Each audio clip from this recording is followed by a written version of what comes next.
Hi friends, this is Ragvi of MA B.Ed అండి. Today I will discuss about తోకచుక్కలు part number 3.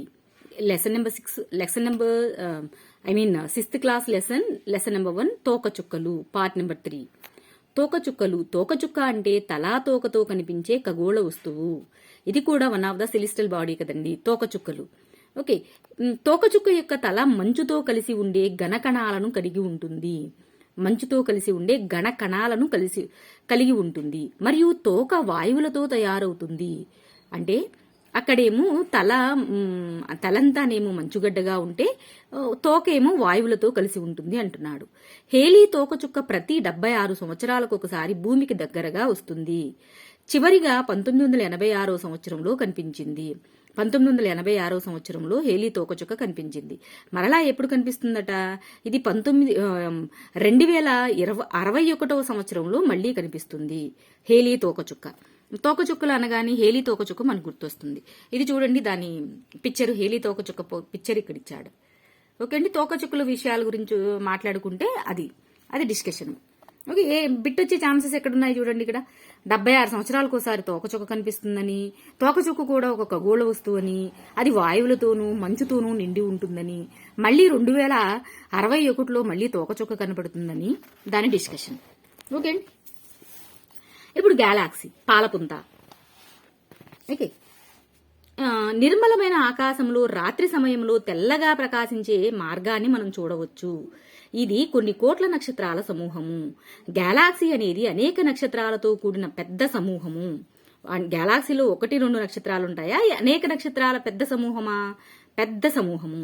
మన సౌర కుటుంబం ఈ గెలాక్సీలో ఒక భాగము. గెలాక్సీలో వన్ ఆఫ్ ద పార్ట్ ఏంటండి? మన సౌర కుటుంబం కూడా. అంటే వన్ ఆఫ్ ద పార్ట్ మన సౌర కుటుంబం. మన సౌర కుటుంబం అంటేనే వ్యాస్ట్, చాలా పెద్దది. అది అంత ఈ గెలాక్సీలో అది వన్ ఆఫ్ ద పార్ట్ అంటున్నాడు. అంటే గెలాక్సీ ఎంత పెద్దదో చూడండి. దీన్ని పాలపుంత అని కూడా అంటాము. ప్రాచీన భారతదేశంలో దీనిని ఆకాశంలో ప్రవహిస్తున్న కాంతి నదిగా భావించారు. కాంతి నది అనగా అని అడుగుతాడు కూడా. కాంతి నది అనగా కూడా పాలపుంతే భావించారు. అందువల్ల దీన్ని ఆకాశగంగా అని కూడా పిలుస్తారు. ఇప్పుడు ఎన్ని నేమ్స్ వచ్చాయి? పాలపుంత, కాంతి నది, ఆకాశగంగా అని కూడా పిలుస్తారు. ఓకే, 3 నేమ్స్ వీటికి ఉన్నాయి. ఓకే అండి, పాలపుంత అంటే ఏంటండి? పెద్ద సమూహము.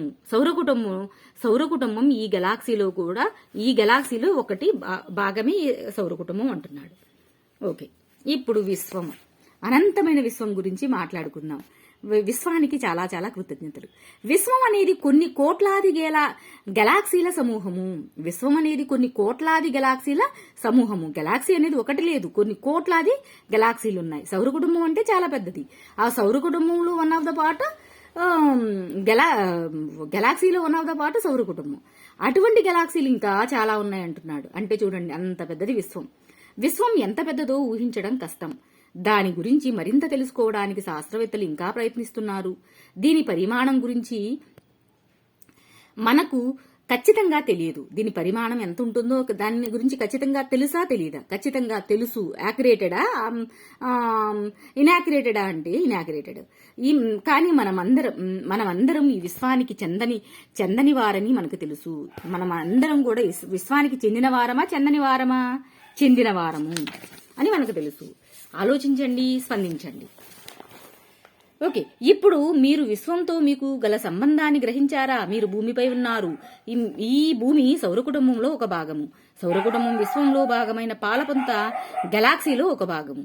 విశ్వం లక్షలాది గెలాక్సీల సమూహము అన్న సత్యం మీరు గ్రహించారు కదా. ఇప్పుడు ఇందాక నేను డిస్కస్ చేశాను కదా, అదే పాట ఇక్కడ ఉంది చూడండి. మీరు చిత్రంలో ఎలా సరిపోతారు? మీరు ఎంత చిన్నవారు? కాసేపు ఆలోచించుకోండి. ఈ చిత్రంలో మీ ప్లేస్ ఎక్కడ ఉంటుంది? ఇంత పెద్ద విశ్వంలో మీ ప్లేస్ ఎక్కడ? సముద్రంలో ఒక స్పూన్ నీరు లేదా దానికంటే ఇంకా తక్కువ వంటి వారం మనం. అలా సముద్రంతో కంపేర్ చేసుకుంటే మన పరిస్థితి ఏంటి? అలాగే గెలాక్సీలో కూడా నీ పొజిషన్ ఎక్కడ ఉంటుంది ఊహించుకో అంటున్నాడు. ఓకే, ఇక్కడ పద కోసం ఇచ్చాడు చూడండి. దాన్ని ఏమంటారు ఇంగ్లీష్లో? గ్లోసరీ అని అంటారు. గ్లోసరీలో వచ్చే గెలాక్సీ ఉంది, ఆస్ట్రాయిడ్స్ ఉన్నాయి, మెట్రాయిడ్స్ ఉన్నాయి, శాటిలైట్స్ ఉన్నాయి, ఆర్బిట్, జియాయిడ్, లిథోస్పియరు, హైడ్రోస్పియరు, అట్మాస్పియరు, బయోస్పియరు, ఓకే, అలాగే కాన్స్టిలేషన్ ఉన్నాయి. ఓకే, వీటన్నిటిని ఇంగ్లీష్లో తెలుగులో కూడా ఇక్కడ పద కోసం ఇచ్చాడు కదా, దీన్ని చూసుకుందాం.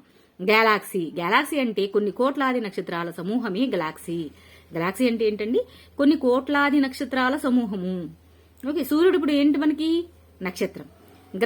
గ్రహ శకలాలు. అంగారకుడు బృహస్పతి మధ్య గల గ్రహ శిథిలాలు. అంగారకుడు బృహస్పతి మధ్య గల గ్రహ శిథిలాలే గ్రహ శకలాలు. గ్రహ శకలాలు అనగానే శిథిలాలు.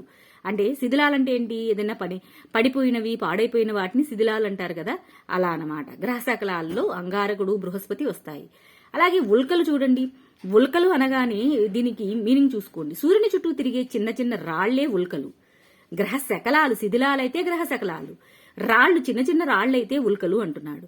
ఓకే, ఉల్కలని ఏమంటారు ఇంగ్లీష్లో? మెట్రాయిడ్స్ అని అంటారు. ఉపగ్రహాలు, గ్రహాల చుట్టూ తిరిగే ఖగోళ వస్తువులు. ఉపగ్రహాలు ఎప్పుడు కూడా గ్రహాల చుట్టూ తిరిగే ఖగోళ వస్తువులే ఉపగ్రహాలు.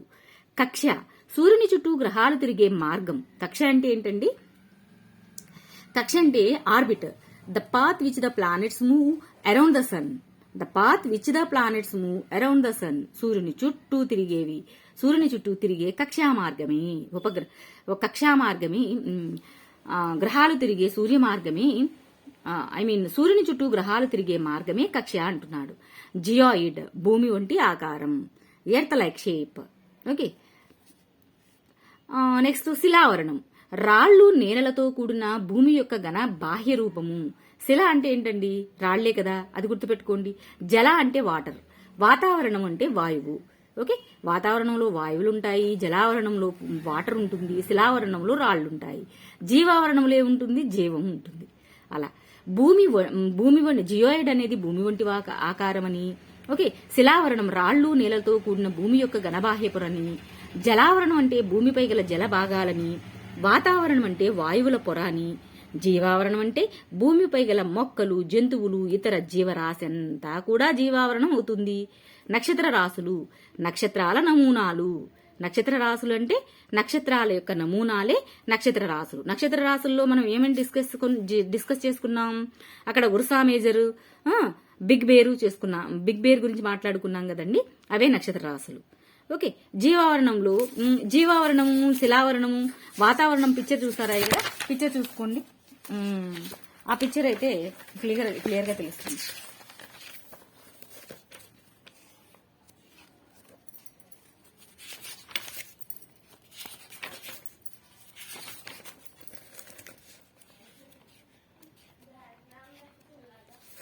ఇక్కడ చూడండి, జీవావరణం అంటే ఏముంది? ఇక్కడ రాళ్లు, మట్టితో ఉంది. వాతావరణం అంటే ఏముంది? వాయువులు ఉన్నాయి. చూడండి, వాతావరణం అంటే వాయువులు ఉన్నాయి. జీవావరణం అంటే జీవులు ఉన్నాయి. ఓకే, జలావరణం అంటే ఓన్లీ వాటర్. శిలావరణం అంటే రాళ్లు, మట్టి. ఓకే, మొత్తం అంతా కలిపితే ఈ మన గ్లోబ్, ఎర్త్ అవుతుంది.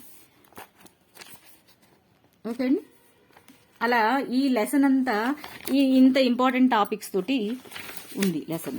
ఓకే, ఈ గ్లాసరీని డిస్కస్ చేసిన తర్వాత మన అభ్యసనాన్ని మెరుగుపరుచుకోవడానికి కొన్ని క్వశ్చన్స్ ఇక్కడ అడిగాడు.